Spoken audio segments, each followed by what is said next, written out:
Okay.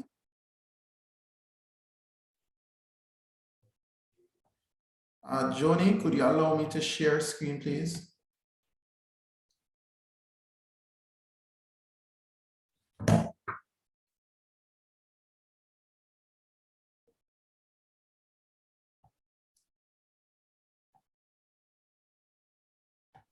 There you go.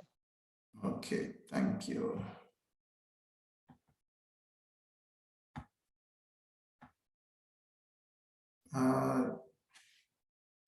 Please confirm, can you see my screen? Yes, Yes. You can. Okay, great, great.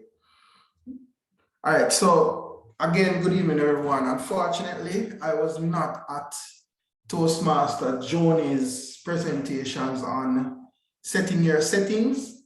So pardon me if I may have missed a certain setting that I should have set, because I have some videos that I want to show as I present today. All right, now cybersecurity has become somewhat of a buzzword because a lot of persons are using it. So my approach today is I'm going to give you, for those persons who are fairly new to what it is all about, what it is, give you some information about the history of cybersecurity, and then we're gonna get into a little bit more. We're gonna get a little bit more intimate in terms of looking at some key different things. Like, first of all, we're gonna look at what is cybersecurity, the history of cybersecurity, who is responsible and who is accountable for cybersecurity. Many of us would have been working in organizations or are entrepreneurs, and some of us, we use it personally. We interact with the World Wide Web and we use technology devices. So, it's also relatable. We're going to be looking also at information security threats. And then we're going to spend some time talking about data protection and what this really means for us in terms of how we interact and interface with data, which ultimately transmits into information. Overall, what is your role? So from this presentation, what your role would be, what your takeaway would be after you have gone through this presentation. I'll just do a brief recap and then I'll conclude, and then the floor will be open for questions. All right, so that is the plan for today.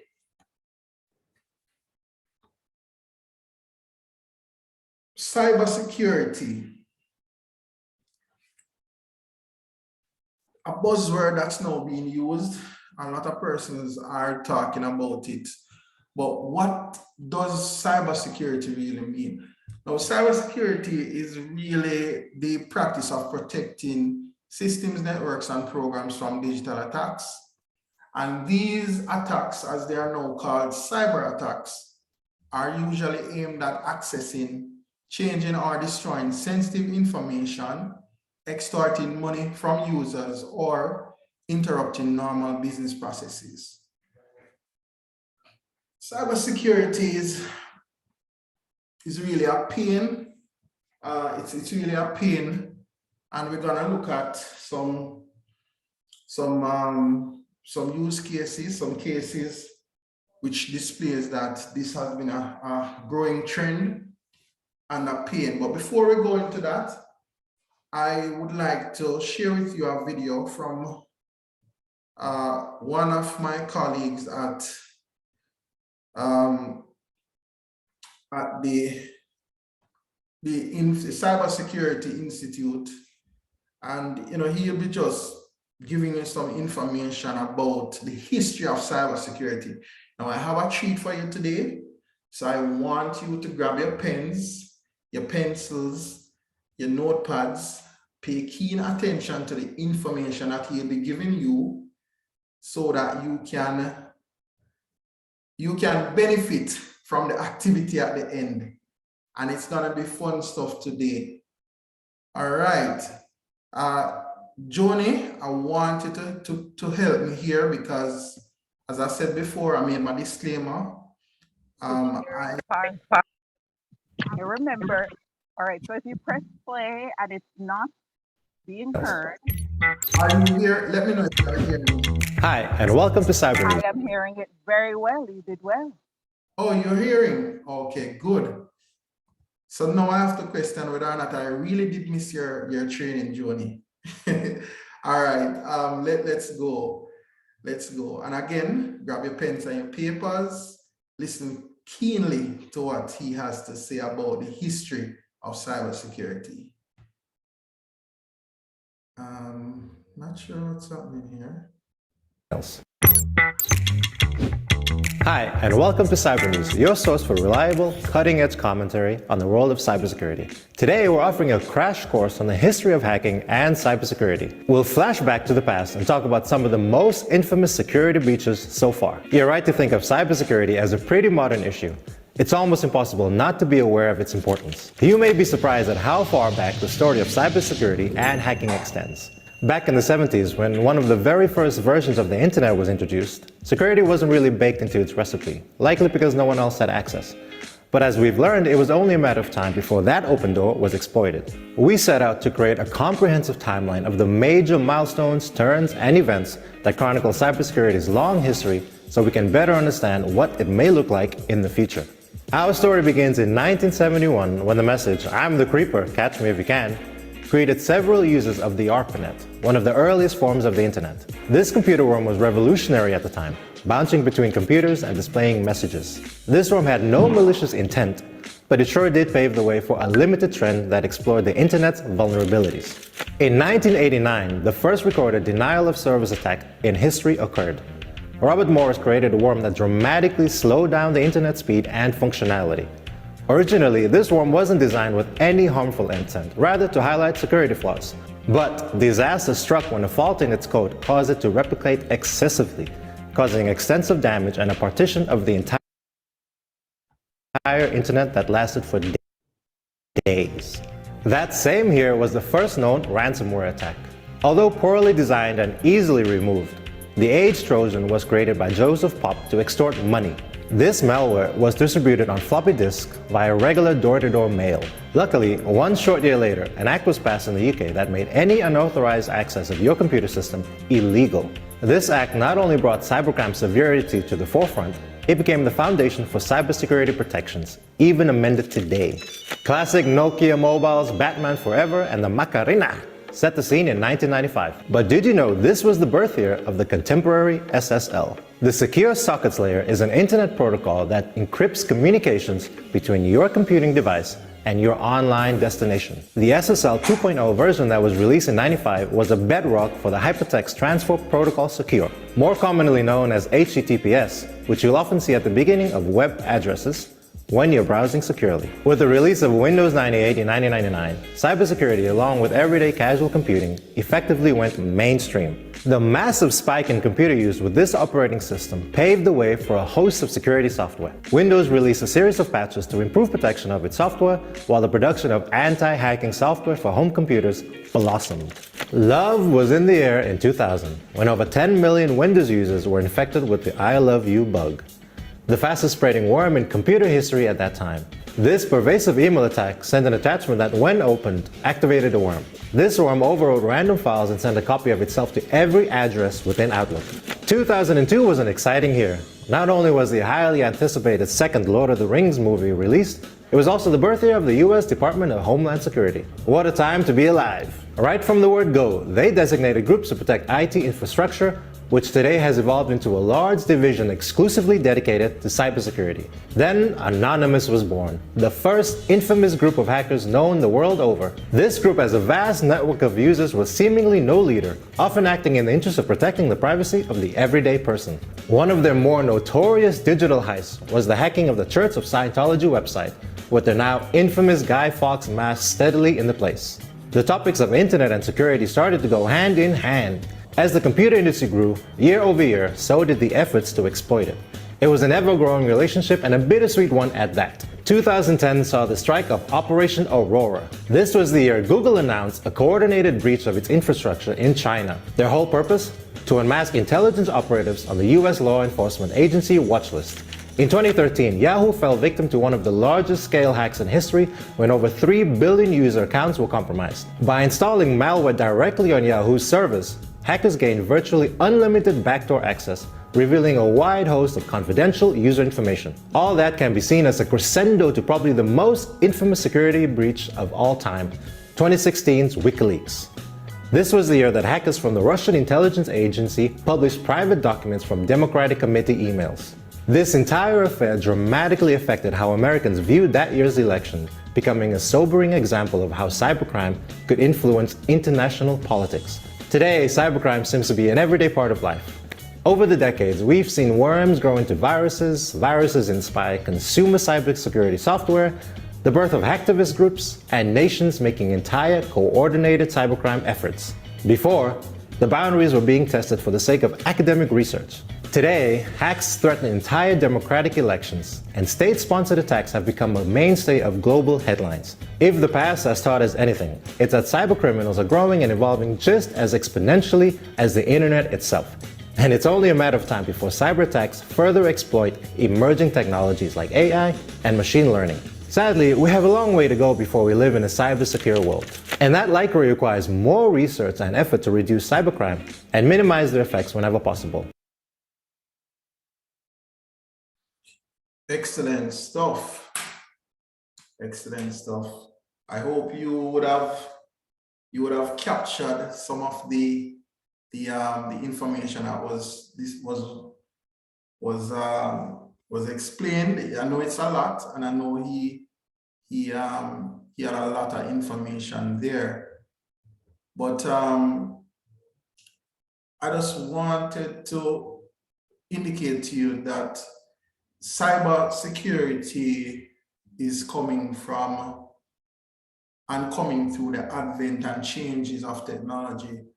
As you would have seen in the history, it started in the early 1970s, coming up now to where we are in 2022.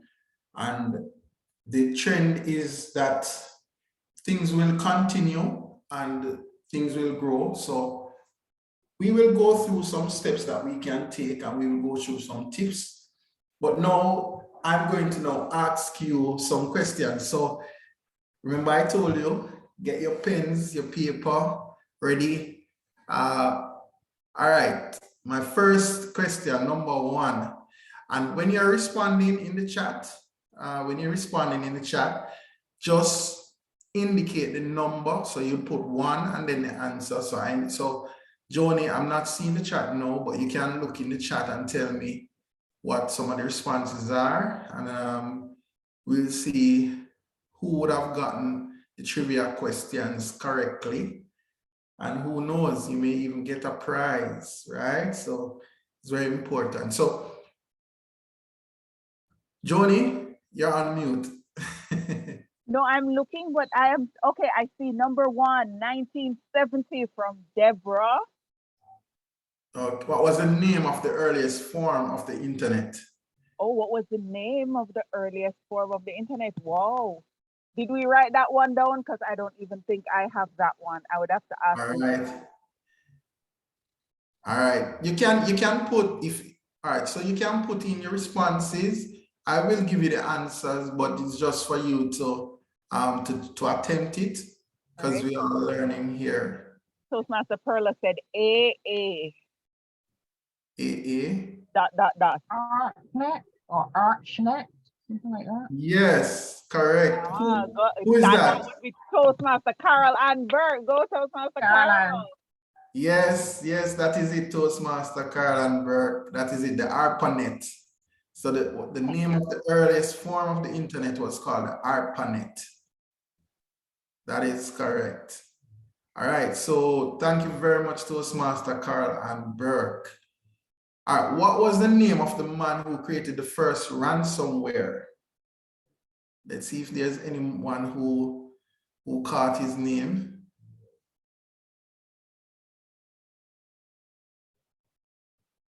And Toastmaster Joni, you have to help me because I'm not seeing the chat. Yeah. I see Joseph T-O-O-P. Yes. Wait. Yeah, And that is on the Toastmaster ball. Perla. Yes, Joseph. Who got that? Toastmaster Perla. I think it has to do with the prize. Woo! Yes, that's good. Great, great. I'm happy that you guys were not falling asleep during the presentation, so that's good. All right, what is the name of the first hacking group? That's the final trivia question. The anonymous group. Who is that? Answer that. But yes, I see Toastmaster.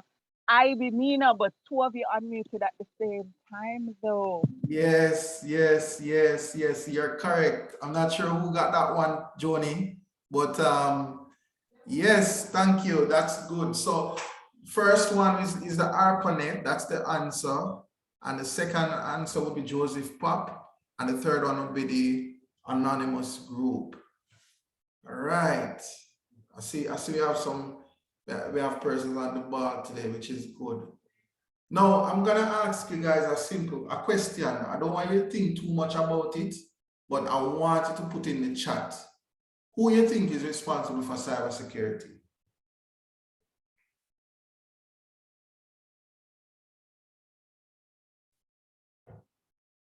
And Joni, just tell me some of the responses that you're getting as they come in. I don't think when they say you, they mean me. I think they mean one with I or them, because I see you, I see I, but I know they don't mean me. Okay, so you see you. I see the government. Okay.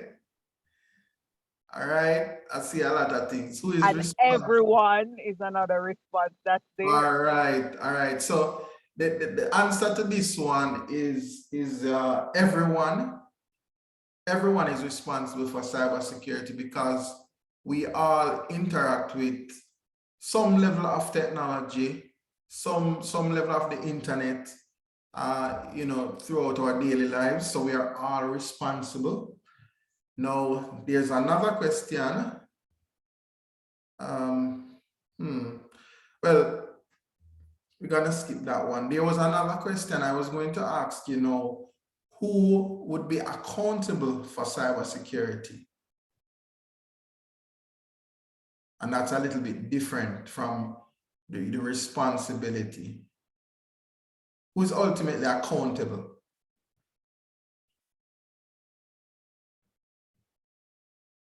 I'm not seeing any answer yet, but I think that one would be you, being me, being us, being everyone. All right. So the responsibility for cybersecurity, if you're an individual, it would be you. If you're an individual, ultimately you have to be accountable. All right. No, And so if I should, Kenji was saying the network administrator. So I think that would be the answer for it's a business. yes. All So right. if it's a business now, it's a little bit tricky. If it's a business, you're gonna tell me, okay, it's an IT guys. What was that response? Network administrator or something? Yeah, that's what you would tell me if it's a business. But what if I was to say to you that accountability in an organization would be the responsibility of the board and the CEO. So those are the guys who are ultimately accountable for cybersecurity in an organization.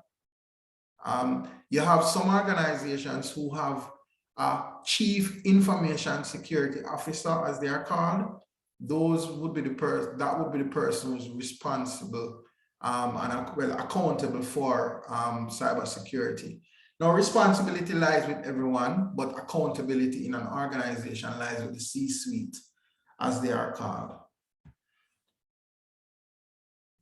Now, going back to what I just spoke about, as Stephen Napo says, cybersecurity is much more than a matter of IT, because we tend to believe that because of the fact that we're in an organization or we are plugging in our devices on a network that we don't own, the responsibility does not lie with us, but the responsibility lies with us. It's just like this slogan that I'm hearing, that you should, and those in Jamaica would know it. It's drink responsibly. And drinking responsibly means you have many different options of what to choose to drink, but you should manage your portions. Similarly, when you're utilizing the internet, when you're going on a network, whether it be private or public network, you should be very cautious at the sites you visit. You should be very mindful of information that you're clicking on, and you should also be mindful of devices that you use when it comes to sending information via email or storing information on external devices, etc.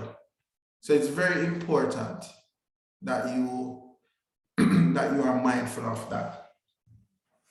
Why? Because over the years, a lot of different organizations have been hit by security breaches. On screen, you will see CAM4 in 2020, approximately 10.88 billion accounts were compromised due to a flaw in their system. Yahoo in 2013, approximately 3.3 billion accounts were compromised. And in 2018, 1.1 billion accounts were compromised from Aadhaar. Now, it's interesting to know that the cause of these breaches could have been prevented. It was just simple internal weaknesses in their controls. So for CAM4, which had the biggest data breach of all time to date, 10.88 billion accounts, what happened was that there was this flaw in their database where all that had to be done to it was to patch it. And we use devices all the time, or phones or computers. So if I ask you now, is your phone up to date? Could you tell me with certainty? Or would you have to go and check your phone to tell me if it's up to date? Or your computer, is it up to date? Are you running the latest operating system? Or is the latest update, is it up to date? All of those key questions are questions that you should be asking yourself. You may be asking me, okay, well, I don't even know, I'd have to go and check, but I don't even know how to go and check. Now, the thing about information is that it's readily available at times, but sometimes we just can't bother, or just don't know how. And there are ways. I definitely think for this session it's more informational, but we can have another session that's more practical, where I go and I show you things. But I'm just breaking the ice now to tell you that there are small ways that you can identify if your phone is you're at the latest version, or it is that your machine is up to date and running the latest operating system, and all of those small things. All right. Now, let's move on to, okay. All right, ransomware. Now this one is a very, very, very buzzy word here, ransomware. And ransomware, I'll give you more details about a little later. But this one is growing. If you notice, from 2015 to 2021, it has been increasing, and it's not stopping. The cost associated with a ransomware attack is trending up from $325 million in 2015 to US $20 billion in 2021, as indicated by Finances Online, where there has been a significant growth worldwide in ransomware. And just to touch on it a bit, ransomware is really where you would be, for the benefit of persons who are fairly new, is really you clicking on a link that you should not have clicked on, and you get a pop-up that's indicating to you that you need to provide them, the attackers, with some information. In terms of money, they want money, they want you to pay them, because guess what? This file that you have, or this database that you have information in, you're no longer able to access it because we have it on a ransom and you have to pay us to get back this information. And they usually want you to pay them in what is called Bitcoin. So because Bitcoin runs on what we call the blockchain, and with the blockchain technology, you are not able to identify the source or the origin of where the person is originating from.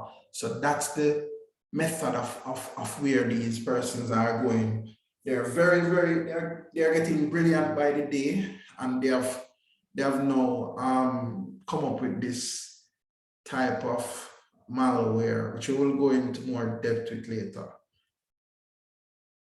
Now, insider threats, and this one is more speaking about organizations. This is saying that approximately 60% of data breaches are caused by insider threats, and 61% of companies who have experienced an insider attack, this would have been reported within the past year.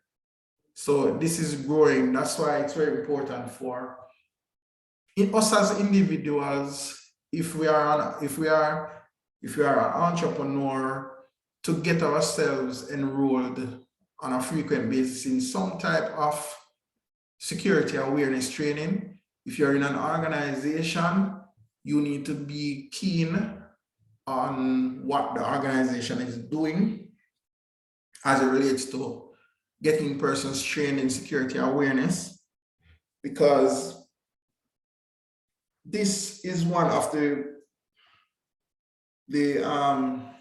weakest points of an organization.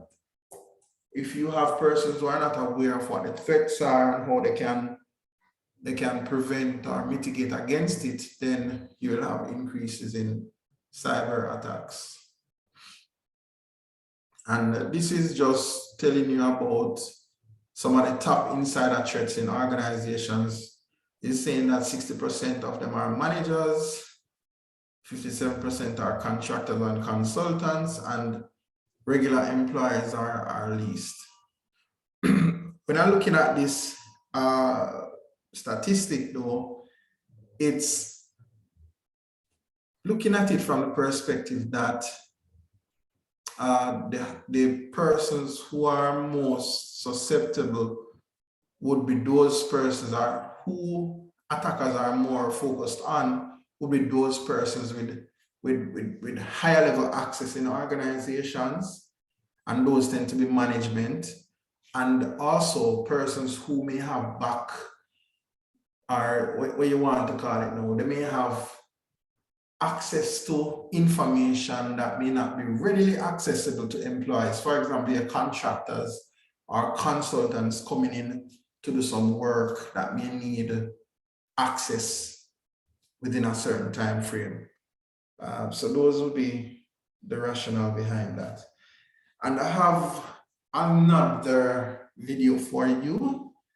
So I want you to pay close attention to this, and then you can let me know what you thought about the video. So we can probably answer at the end any questions you may have. But this is a very interesting video. I'm going to now play it for you to watch. All right. So I invited a few of the world's best hackers to try to hack me and show me where my vulnerabilities are.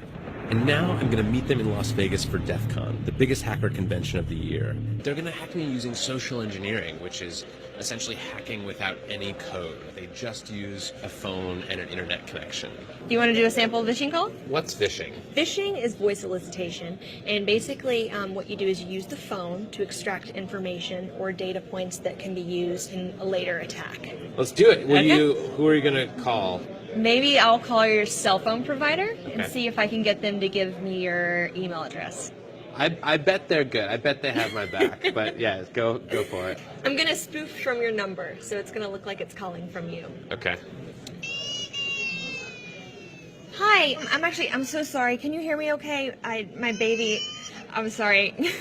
my husband's like, we're about to apply for a loan and we just had a baby and he's like, get this done by today. So I'm so sorry. I can't call you back. I'm trying to log into our account for uses information and I can't remember what email address we used to log the account. The baby's crying and can you help me? Awesome. In just 30 At seconds, gmail.com. Jessica gets access to my personal email address. Now, if I needed to add our older daughter on our account so she could call in and make changes, how would I need to go about doing that? You would have to send me a secure PIN through a text message? Yeah, well, the thing is, I don't think I'll be able to receive a text message if I'm on the phone. Shh. Oh, I'm not on there either? So I thought when we got married, he added me to the account. Jess uses my girlfriend's name and a fake social security number 5127. to set up her own personal access to my account. Wait, I'm sorry, so there's no password on my account right now? Can I set that up? She even gets the support person to change my password. Thank you so much for your help today. So she just basically blocked me out of my own account. I'll get her fed after this. All right, thank you. Holy shit. So they just gave you access to my entire cell phone account. You're gonna have to go on and change your password now because it's Jess, my name. And all it took was a crying baby and a phone call. Yeah. All right. So how did we take all of that information in from that video? You can just let me know what you thought about it in the chat, and I'll see if I can speak on it a little bit more. Go ahead. For the first time, I can tell you that when everybody is silent, they're silent because they are in awe of what just happened, because all I'm seeing is just wow and everywhere. Yes, this is real stuff, and this is actually what hackers do. This is how they, for example, the phishing attack, which is more a type of social engineering, where somebody calls in and pretends to be somebody that they are not, to elicit information. This is it. This is what is actually happening now. This is really fascinating because there is software available now that allows you to mask your voice, so you can actually pretend. So I can actually just get a recording of Joni's voice, and then I can actually replay her voice and speak over it, and it sounds like it's Joni that's speaking to me. Yes. That's where we are now. And Let me ask you a question. yeah. I saw a lady on TV on the news about NCB and her account being hacked. Would it be something like this that happened to her? I am not sure exactly what that about the details of that breach, but there are many ways that one can be hacked. You have different ways of different threats that are out there. We'll speak about some of them a little bit later, but this is really just one touch in the iceberg. It's just a tip to get your feet wet, but I'm not sure of that one, Joni. It could be, or it could be that she probably just clicked on a link via a phishing type email, which we'll discuss a little later. And because of that, it introduced malware to her computer. Go ahead, Perla. Toastmaster Perla Rumbly. I see your hand raised. Well, I'll see. Go ahead. Yes, good evening. Quick question. I noticed, for instance, where I'm from, we have a lot of, lately we have been experienced a lot of ransom, like they would hold key places at ransom with their information. Those people, did it ever get caught? And if they are caught, what kind of penalties they have? Because this is like growing daily. And very good question. Very good question. And that is why we have to be empowered when it comes to how we go about navigating the space, because the threat landscape has become a very sophisticated landscape where these attackers are covering their tracks and they're utilizing technology to do it. In some cases, they don't even do anything. The only thing they do is they just sit back, turn on their computers and watch to see what will happen, because they have already done the dirty work. Now, when it comes to ransomware, ransomware is one of the pain points when it comes to threats that are out there, because the ransom is being asked for in Bitcoin, and the Bitcoins, how it works is over what is called a blockchain, and with that technology, it basically, you can't identify the source or origin of the attacker. So there's no way. So it's like it's an open space where everyone can congregate and communicate, but you don't know who is communicating at what particular point in time. So it's very difficult for persons to identify the origin of that attack. Unlike our normal connection via a network where our devices have what is called an IP address, and our IP address would be, for example, unique to me or a Joni, a Toastmaster Joni, so you can know from my IP address that it belongs to me. That is not the case when it comes to ransomware.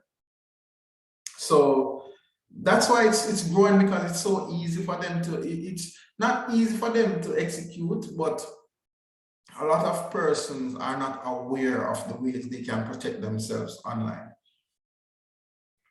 And I'll share some tips with you to make you more empowered when it comes to what to do online to prevent yourself from being compromised by any of these threats. So I hope I have answered your question, Toastmaster Humbly, but I do know that this is one of the growing ones, the ones that are spiraling out of control, ransomware. Okay. Let me move on. All right, trivia time. Let's see how much persons were actually paying close attention to my presentation. All right, so the first one is, how many user accounts were compromised in the biggest data breach to date?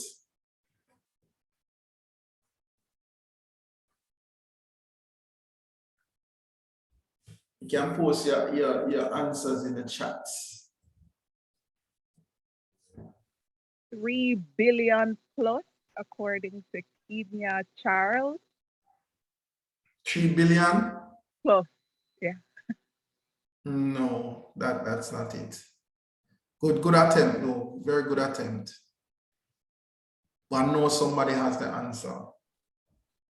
All right, so I see 3B or 10.8, 10.8, Yes. Bing, bing, bing. 10.88 billion. Yes, that is it. And that one, yeah, that one was from Cam 4. Yeah, that one was from Cam 4. And that was Ibina Mina. Got that. Ibina Mina. Awesome. Congratulations. Ibi Great. Mina. Ibi Mina. Ibi Even Mina. mean, yes. That name just rolls off the tongue, you know, Ibimina. So you can't forget it. All right, great. What was the growth rate in damage cost for ransomware in 2017?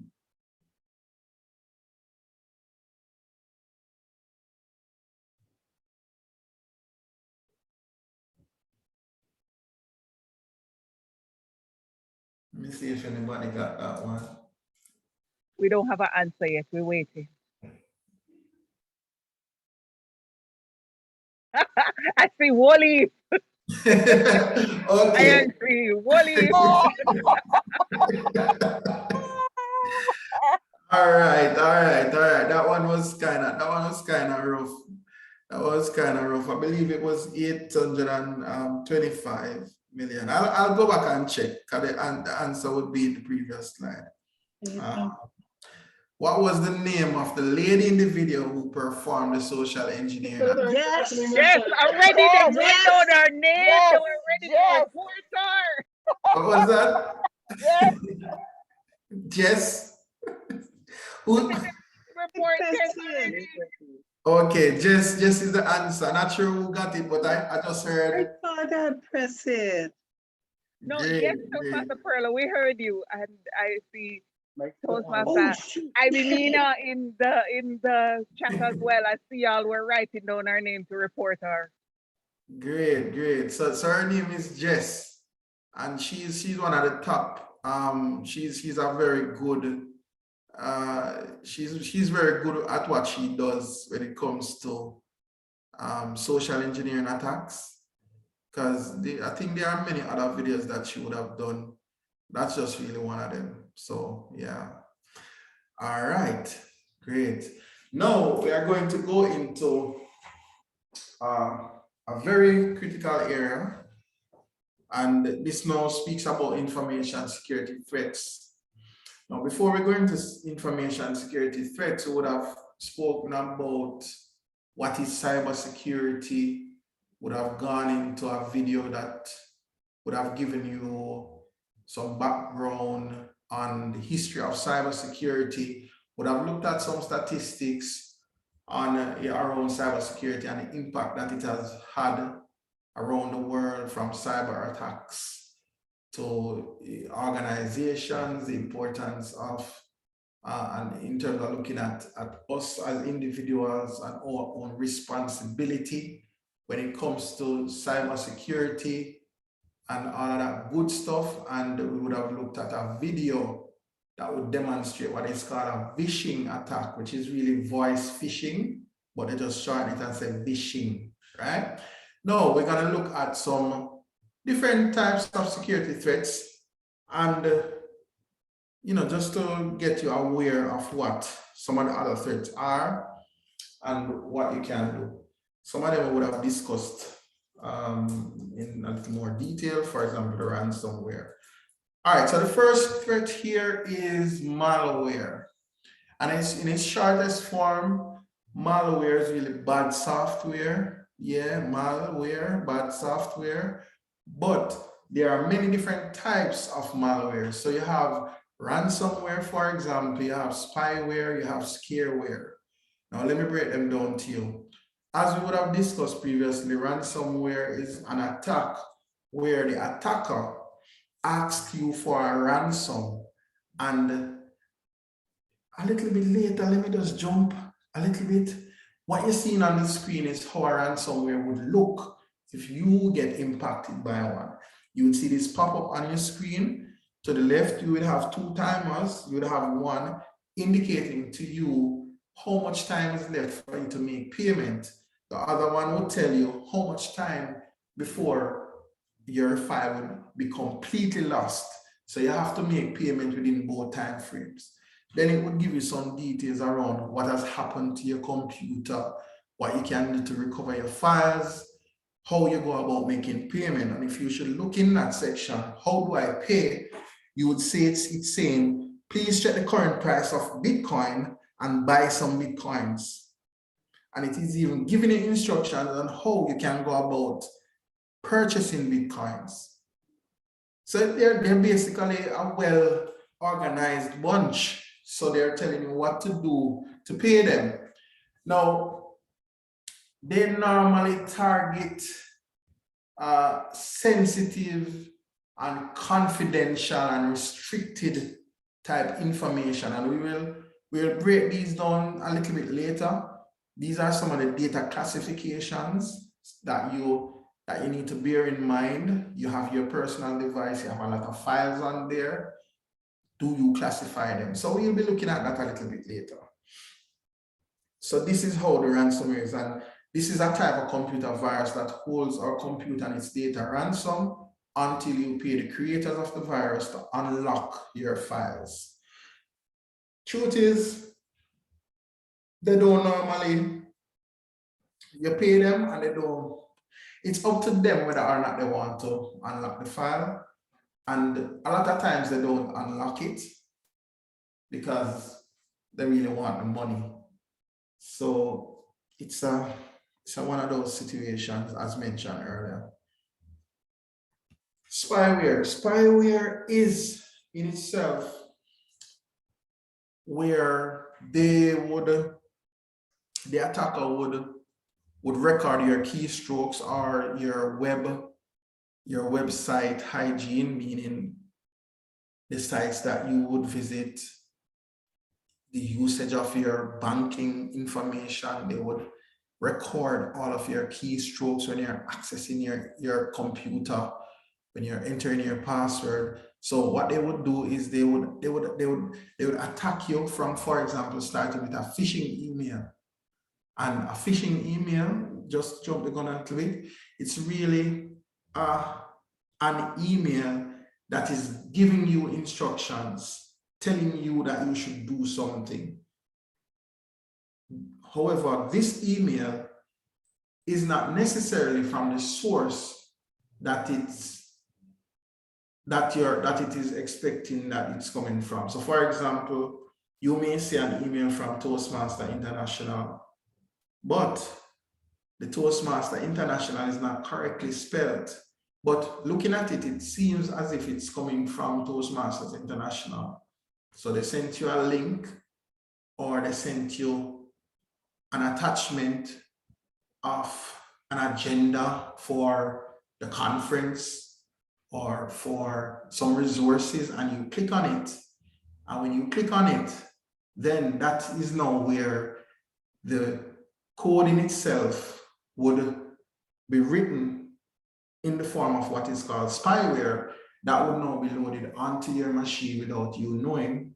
And then the attacker can sit wherever they are in the world, and they can sit back and watch your machine and what you're doing. It's basically they're spying on you, and they're capturing relevant keystrokes and information, sites you're visiting, your bank, your credit card information, all that good stuff, and they're capturing it. Scareware, on the other hand, how many of you has ever visited a site, or you just click on a link and you go online and then you just see this pop-up with a timer counting down saying that bing, bing, bing, you need to click on this link, because if you don't click on this link within the next 5 minutes, you won't win the $1 million. Click on the link, you're gonna win the $5 million. If you don't click on the link, you're not gonna win the $5 million. Or let me ask you this: how many of you have ever visited a site or something, you see this pop up? Oh, you need to update your antivirus to the latest version, because if you don't update it to the latest version, then your machine is not going to be protected. You have to do it urgently. And it keeps popping up, and it keeps coming up that now there is scareware. So on the flip side, spyware solicits information from your machine. Scareware is now telling you that if you don't click on this within the next time, within a preset time frame or indicate the urgency, click on it, you will not, your machine will not be secure, etc., etc.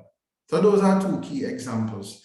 Social engineering, as I would have mentioned earlier, is the human-based attack. And this is where somebody pretends to be somebody that they are not, to solicit and elicit information from you in whatever form. A type of phishing attack is called vishing, which is what we would have watched in the video, where it was through voice that she pretended to be somebody that she was not. You hear the baby crying in the background. She was really seeming very believable. You know, she had the right words, and now translate that information in an email. That now is where you get phishing, where somebody is telling you, urging you to do something, click on a link, download an attachment. Now in organizations, you have what is called spear phishing, and spear phishing is targeting individual departments. So if it is that you have a department you have a company that has an HR department, you have a company and you have HR, you have marketing, procurement, whatever departments, the spear phishing attack is now a targeted attack to one of those specific departments. So for example, you have a marketing department, and the attacker, what they would do is they would probably send an email, they would send a phishing type email stating that there's some training on social media management, and this would boost the skill set of the persons within the marketing department who deal with social media. Here is the link for the training, and you can download the attachment in the form of the agenda or resources. That would be spear phishing, and that one would be specific to a department. On the flip side, if it's HR, there would be something in relation to employees, something in relation to an employee, this employee send them something, so it's more targeted. And keylogin is similar to what would have mentioned before, but you have software-based attacks using a keylogger, and you also have physical-based attacks using a keylogger. And a keylogger is in the physical form is where you would plug something similar to a thumb drive in a device, and that device would monitor activities being performed on the computer itself. So the spyware and the keylogger is similar. The spyware is really watching and getting information. The keylogger is doing similar thing, but there are many different forms and ways in which it can be done. Hence why in organizations they tell you have to ensure and enforce strict access control. So if you have your cleaning staff going into your server rooms, you're not supposed to leave them to go in your server rooms without someone actually escorting them there and watching and seeing what they're doing. But there have been instances in the past, not necessarily here in Jamaica, but persons would have been pretending to be janitors, maybe walk into a company, go in the server room, input a keylogger, the physical one, and they have access to the server basically, and they can monitor it, they can pull it down, and that is now where they can probably perform what is called this denial of service attacks, where you crash a server or you shut down a server, and it would take some time for them to bring it back up. And during that time that they're trying to bring back up the server for the applications to be run on it, other different types of attacks are being perpetuated on the network.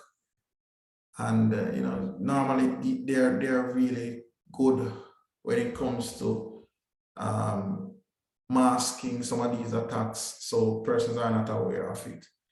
All right, so your responsibility is don't open suspicious attachments or click on links that you're not sure about. There's this adage, stop, think. So you're gonna stop, you're gonna think, and you're gonna definitely decide whether or not this is something that is coming from the source that this is information from a source that you know.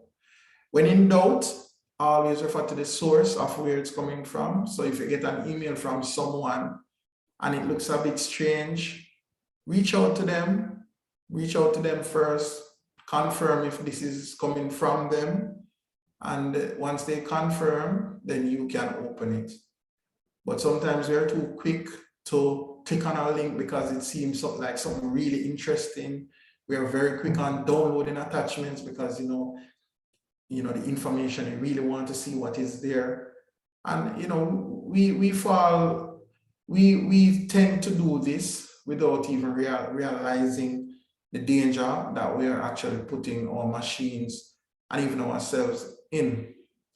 So please, also we have this tendency to go online and download software and stuff on our machines, even on our mobile phones. We pull on a lot of apps and all these things, and it's always good to ensure that these software and these applications that we are utilizing, we understand that they're safe, we understand that they're secure. We don't just pull them down because, okay, it looks hip and it looks cool and it looks like something that's gonna do the job. We have to do our checks and balances. A lot of us sometimes we don't do all of those things, and we installing malware on our devices without even knowing. So this is something that we have to be mindful of. Even sometimes we get devices and we plug them into our computers. I remember some years ago there was a test being done, a security awareness test being done, where the consultants went into the parking lot and they had some USBs that had actual malware on them, and they just dropped them in the parking lot and they left them there. And it was a form of security awareness training. So the fact is, if you did not know that you shouldn't just see a USB on the ground and plug it in your machine, then you'll fall victim. And that is what happened. A lot of times persons see devices on the ground and they just take it up and you just plug it in. Or you may see it laying around. So we have to be mindful of those things. And also be very suspicious of, as I mentioned earlier, emails, phone calls that you may receive asking you for information and asking you to perform an action. Be very, very, very suspicious of those types of emails and phone calls. All right, let me just play this video. This one is about, let me see. This one, I believe, is about a phishing attack example. And this should give you some information about phishing itself.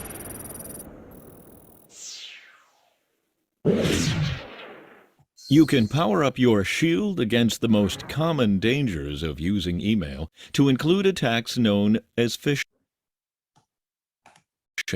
Phishing is a type of social engineering attack. It works by an attacker sending you an email or message that tricks you into believing it is real, such as pretending to come from your bank or a well-known store. The email then fools you into taking an action, such as clicking on a link, opening an attachment, or completing a form. Taking any one of these seemingly harmless actions could infect your computer. You can protect yourself and our organization by being alert to these signs of a phishing attack. Messages directed to "Dear Customer" or some other generic greeting. Messages requiring immediate action or creating a sense of urgency, such as threatening to close down your account. Messages claiming to be from an official organization, but having grammar or spelling mistakes or using a personal email address, such as @gmail.com, @yahoo.com, or @hotmail.com. Be suspicious of any messages requesting highly sensitive information, such as your credit card number or password. If you receive a message from someone you know, but the tone or message just does not sound like him or her, be suspicious. Call the sender to verify they sent it. It is easy for a cyber attacker to create an email that appears to be from a friend or coworker. Before you click on a link, hover your mouse cursor over it. This will display the true destination of where it will take you. Confirm that the destination displayed matches the destination in the email, and make sure it is going to the organization's legitimate website. Even better, type the proper website address into your browser. For example, if you get an email from your bank asking you to update your bank account, type your bank's website address into your browser, then log into the website directly. On a mobile device? No problem. Simply hold your finger down on the link and you should see the true destination in a pop-up window.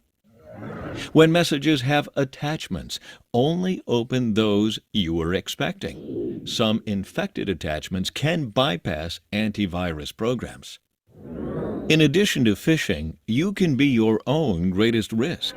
It is very easy to accidentally email or message the wrong person. For example, with email features like autocomplete, you may try to email someone in finance, but accidentally end up emailing an old friend. Always check that you are emailing the correct person before sending your email, especially when sending something sensitive. Also remember that once you send an email, that email is no longer under your control. It could be forwarded to others whom you never intended to have read it. It is everyone's job to be on alert for phishing. Now your shield is stronger because you better understand the dangers of using email and messaging and how phishing attacks happen. If you are not sure if an email or message is a phishing attack, contact your help desk or information security team.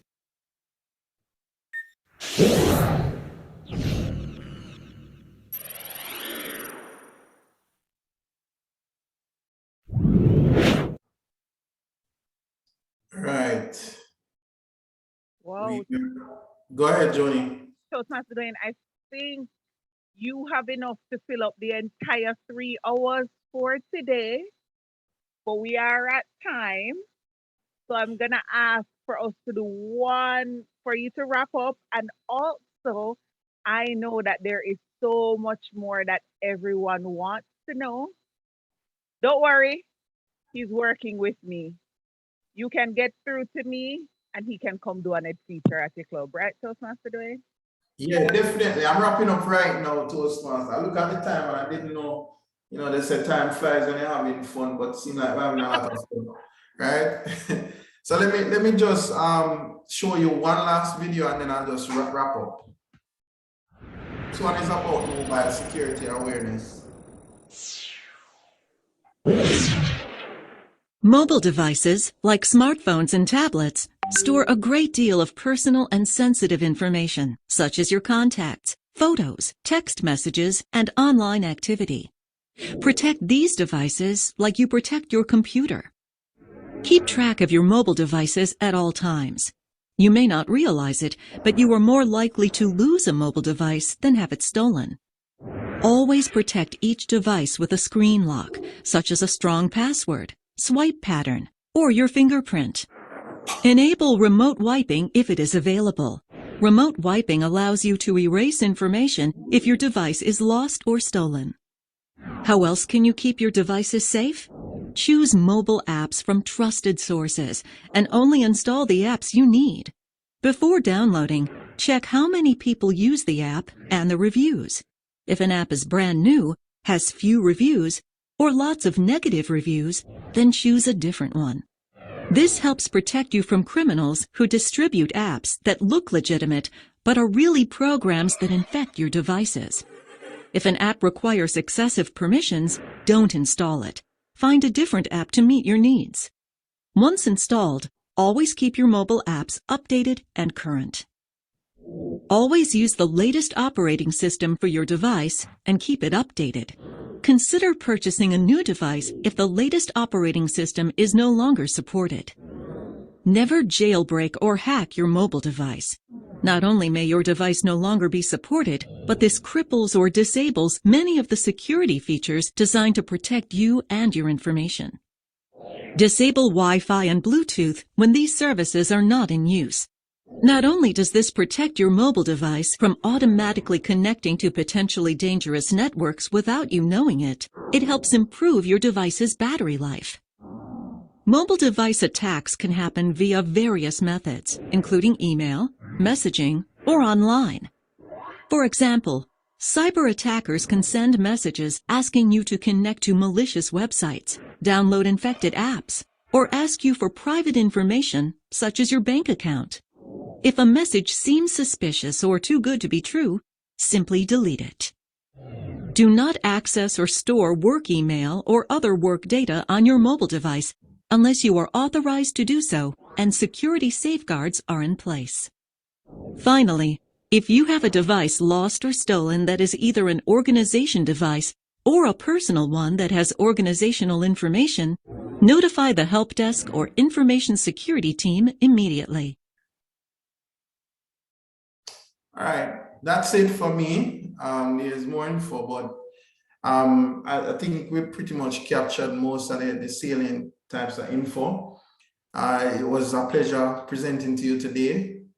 Just to recap a bit, we went through what is cybersecurity, the history of cybersecurity. We did some trivia, went through the impact of breaches and how insider threats are very important for us to consider.